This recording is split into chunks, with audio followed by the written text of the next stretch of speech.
தில்லைநாயகன் அவன் திருவரங்கனும் அவன் எல்லையான புவனமும் ஏகமுக்தியானவன் பல்லு நாவும் உள்ள பேர் பகுத்து கூறி மகிழுவார் வல்லபங்கள் பேசுவார் வாய்ப்பொழுத்து மாய்வரே. ஓம் நம சிவாயோ ஓம் நம சிவாயோ.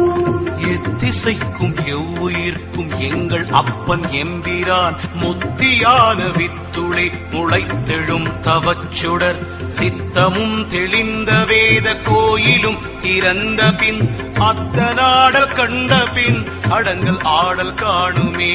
ஓம் நம சிவாயோ ஓம் நம சிவாயோ. உற்ற நூல்கள் உம்முளே உணர்ந்து உணர்ந்து பாடுவீர் பற்றுறுத்து நின்று நீர் பராபரங்கள் எய்திலீர் செற்ற மாவை உள்ளரை செருக்க ருத்திடில்